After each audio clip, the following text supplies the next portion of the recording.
Alrighty, welcome back everyone. We just talked about the NIL roundtable that happened in the nation's capital yesterday. Some very interesting quotes from Nick Saban in that craziness that was going on. A lot of very interesting people spoke at that roundtable, and a lot of very interesting things came to. But let's jump into some NFL free agency. Obviously, this is the time of the year where college football and NFL overlap a little bit. We get to see some of our favorite players from some of our favorite teams find their new homes, and a lot is happening with regard to NFL free agency right now. Tons of guys on the move, and that obviously has a big impact on what happens with some of your favorite players, like Malik Neighbors, like even Caleb Williams, some of these incredible players that we've enjoyed watching for so many years.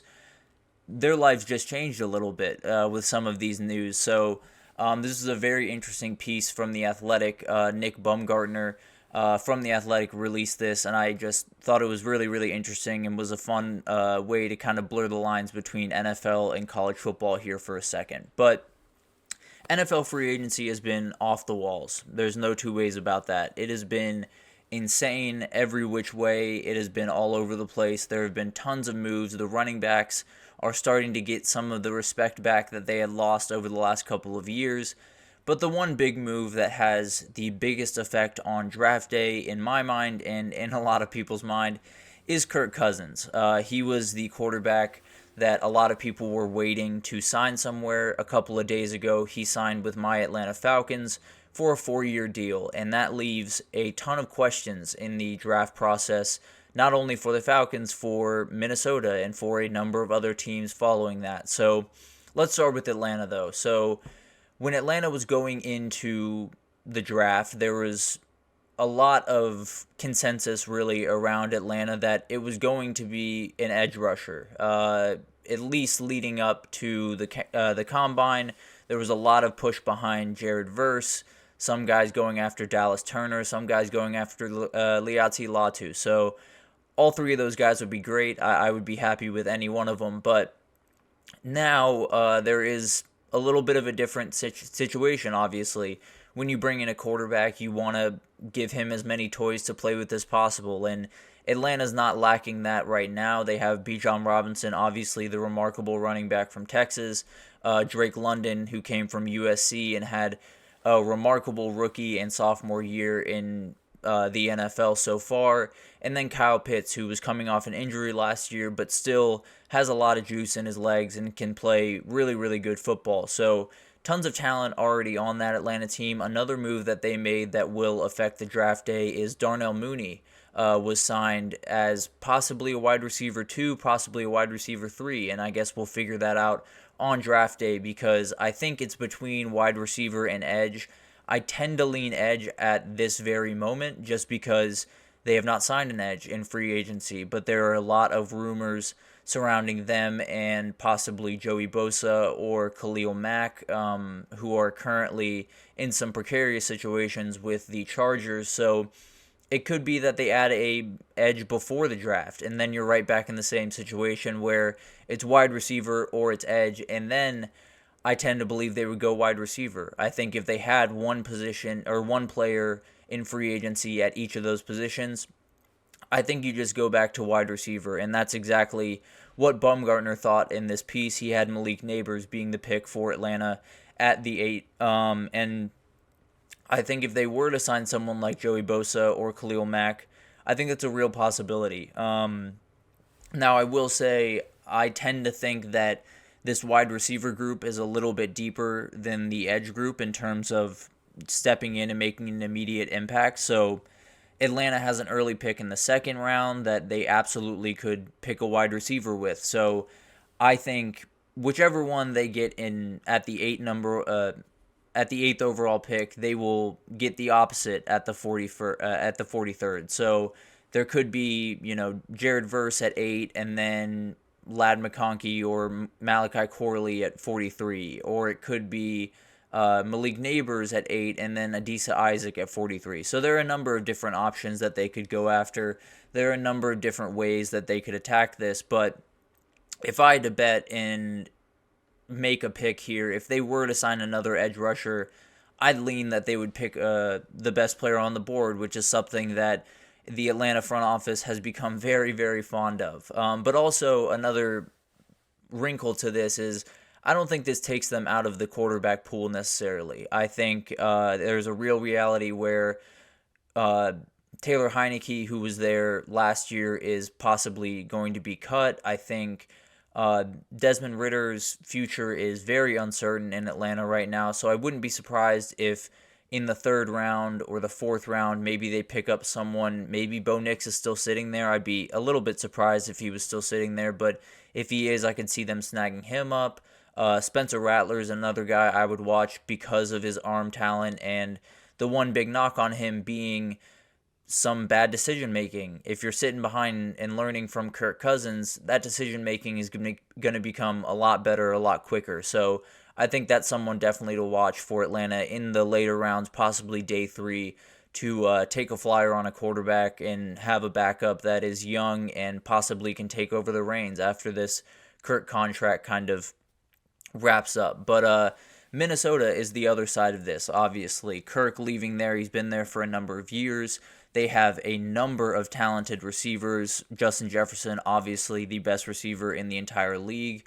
Jordan Addison came on last year and was just remarkable for them.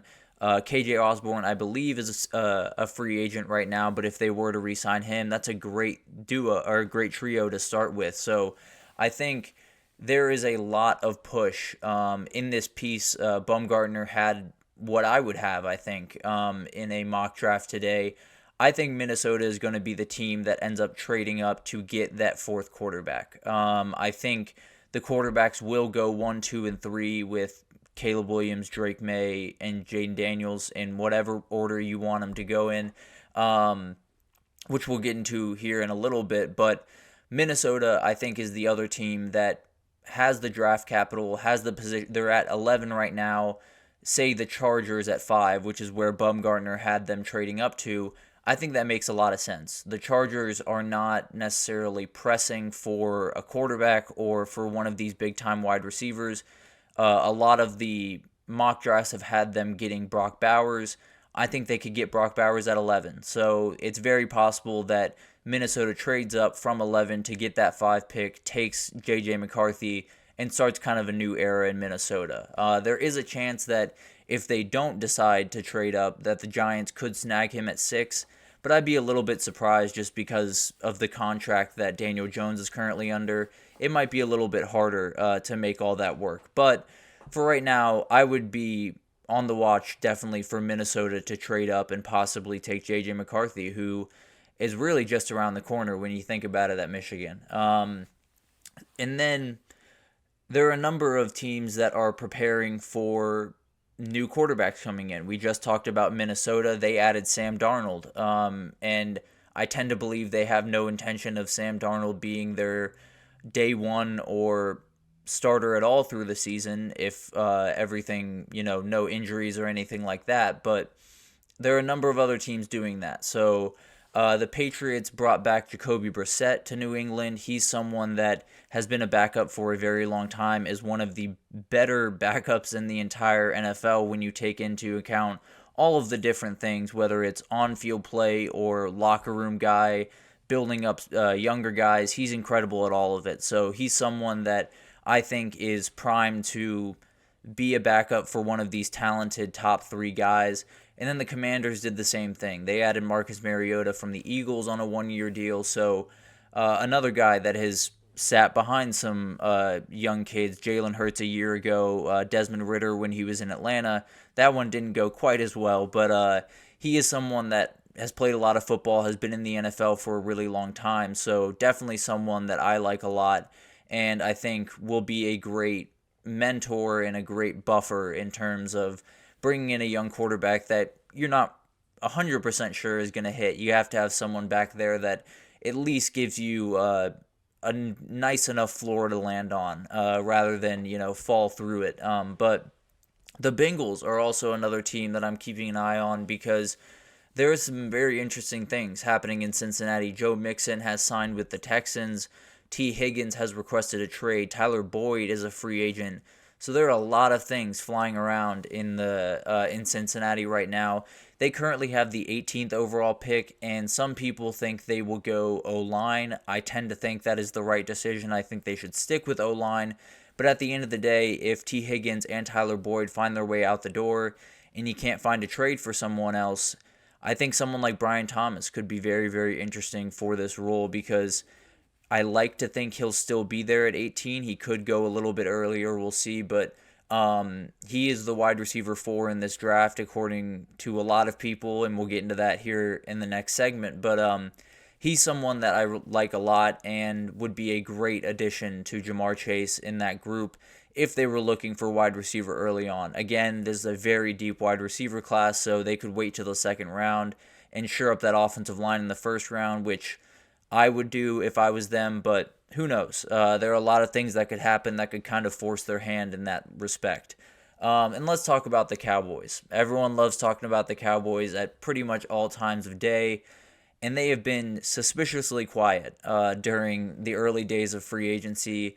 They have said they are all in. It does not look like they are all in from my point of view, but some of the big moves or one of the really big moves that have been made is Tony Pollard has moved on, and it seemed like they were possibly in for the Derrick Henry sweepstakes, but he has signed with the Ravens. So Cowboys are in a bit of a precarious situation at running back. Currently, I believe Deuce Vaughn, I think he's 5'6", the 5'6" running back out of Kansas State, who was one of my favorite players in college and is just a remarkable athlete, but logically probably not an RB1 in the NFL, but I'd love for him to prove me wrong on that. But I do think this definitely opens the door for them to take a running back early on, and I think Jonathan Brooks could very well be that guy out of Texas. One of the very interesting details of all of this is the doctor that did Jonathan Brooks' ACL tear surgery is also the Cowboys doctor. So there is some familiarity there. There is some insider knowledge that they have, I'm sure, about his recovery that others don't. So I think there's a comfortability there. There's obviously a need at running back, so I think that's someone to watch for the Cowboys, definitely. Probably in the second or third round, but we'll see how all of that develops. And then Jacksonville and Calvin Ridley are kind of in a fun back and forth here. Ridley has a chance to move on to the Patriots, but there is a lot of battle between them and Jacksonville right now to see who can get his services.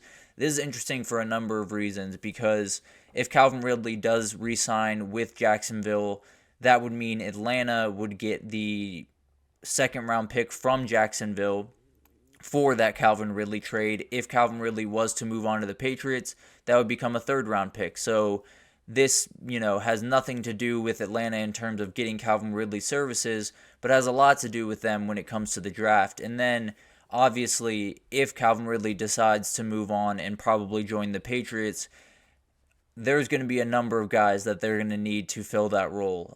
Calvin Ridley is obviously a remarkable athlete that can do a number of incredible things. Whether it's the first or second round, I think Jacksonville will definitely snag a receiver if Calvin Ridley decides to move on. There are so many incredible guys in this group, so many guys that route run at an incredible clip, so they'll have their pick of the litter, but they might just have to make a tough decision if Calvin Ridley decides to take his talents to New England. So a lot of stuff happening in NFL free agency. This might be a segment that we revisit as more stuff kind of unfolds and we get a little bit more intel from teams throughout this process. But for right now, there are a lot of teams going all over the place. Kirk Cousins was obviously the big domino that dropped the last couple of days, but still a lot to happen. So we will possibly revisit this and see how it affects some of y'all's favorite college football players that are finding their way to the next level. But for right now, we are going to take our second break here, and when we come back, we are going to come back and talk a little bit more about the draft. We're going to talk about Mel Kiper's new wide receiver rankings after the NFL Combine, some very interesting bits in there, and some parts where I just outright disagree with them. So I think it'll be a very fun segment, and definitely stick around because I think this one will be very interesting to break down. So stick around with us, and we will be right back.